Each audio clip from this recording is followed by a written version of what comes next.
ದಿನಾಂಕ 7/7/2026ರಂದು APMC police ಠಾಣಾ ವ್ಯಾಪ್ತಿಯ ಗುಗ್ಗುರಟ್ಟಿ ಎಂಬ ಏರಿಯಾದಲ್ಲಿ ಇಬ್ಬರ ಹತ್ಯೆ ನಡೆಯುತ್ತದೆ. ಅದರಲ್ಲಿ ಮೃತೆ ನಾಗಲಕ್ಷ್ಮಿ ಅಂತ 24 ವರ್ಷ ವಯಸ್ಸು ಹಾಗೂ ಆಕೆಯ ತಂದೆ ಶ್ರೀನಿವಾಸ್ ಅಲಿಯಾಸ್ ವೆಂಕಟೇಶ್ ಅಂತ 47 ವರ್ಷ ವಯಸ್ಸು. ಇವರಿಬ್ಬರು ಕೊಲೆಯಾಗಿರುವಂಥದ್ದು. ಇದರಲ್ಲಿ ಮೃತೆ ನಾಗಲಕ್ಷ್ಮಿಯ ತಾಯಿ ಪೋಸಮ್ಮ ಏನಿದ್ದಾಳೆ ಅವಳು ಕೂಡ ಗಾಯಗೊಂಡಿದ್ದು ಅವಳಿಂದ ನಾವು ದೂರನ್ನು ಪಡೆದಿದ್ದೇವೆ. ಆ ದೂರಿನ ಆಧಾರದ ಮೇಲೆ APMC ಪೊಲೀಸ್ ಠಾಣೆಯಲ್ಲಿ ಪ್ರಕರಣ ಮರ್ಡರ್ ಕೇಸು ದಾಖಲಾಗಿರುವಂಥದ್ದು ಅಂಡರ್ ಸೆಕ್ಷನ್ 103 ಸಬ್ಸೆಕ್ಷನ್ 1 109 BNS ಅಡಿಯಲ್ಲಿ.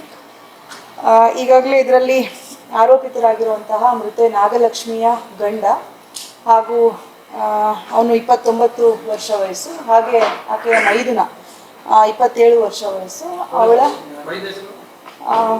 ಇದೆ ನಾನು ಮಾಹಿತಿ ಕೊಡ್ತೇನೆ, ಅವಳ ಮಾವ 50 ವರ್ಷ ವಯಸ್ಸು. ಇವರು 3 ಜನ ಅವರನ್ನು ನಾವು ಈಗಾಗಲೇ ಈ ಪ್ರಕರಣದಲ್ಲಿ ಬಂಧಿಸಿದ್ದು ಅವರಿಂದ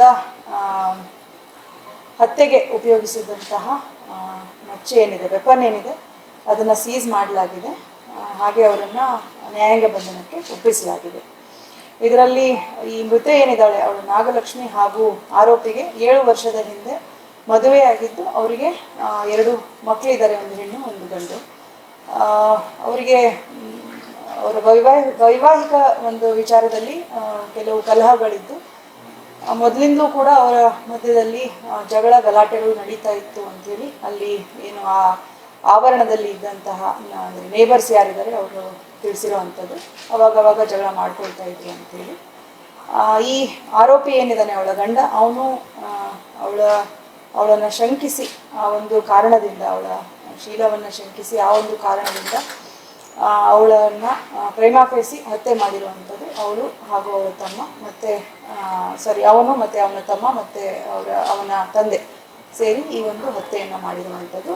ಈ ಪ್ರಕರಣ ನಡೆದ ದಿನದಂದು ಅದೇ ಒಂದು ವಿಷಯಕ್ಕೆ ಸಂಬಂಧಪಟ್ಟಂತೆ ಮೃತೆ ಯಾರಿದ್ದಾಳೆ ಅವಳ ತಂದೆ ತಾಯಿಯನ್ನು ಇತ್ಯರ್ಥಪಡಿಸಲಿಕ್ಕೆ ಅಂತ ಕರೆಸಿಕೊಂಡಿದ್ದು ಈ ಏರಿಯಾಗೆ. ಅವರು ಮಧ್ಯಾಹ್ನ ಸುಮಾರು 2 ಗಂಟೆಗೆ ಅಲ್ಲಿ ಬಂದಾಗ ಅವರ ಮಧ್ಯದಲ್ಲಿ ಮಾತುಕತೆ ನಡೀತದೆ. ಮನಸ್ತಾಪ ಜಾಸ್ತಿಯಾಗಿ ಆನಂತರದಲ್ಲಿ ಅವರು ಕೃತ್ಯಕ್ಕೆ ಅಲ್ಲೇ ಇದ್ದಂತಹ ಒಂದು ಕಾರದ ಪುಡಿಯನ್ನು ಉಪಯೋಗಿಸ್ತಾರೆ. ಅವ್ರ ಮೇಲೆ ಕಾರದ ಪುಡಿ ಎರಚಿದ ನಂತರ ಅವರು ಓಡಿ ಹೋಗ್ಲಿಕ್ಕೆ ಆಗೋದಿಲ್ಲ.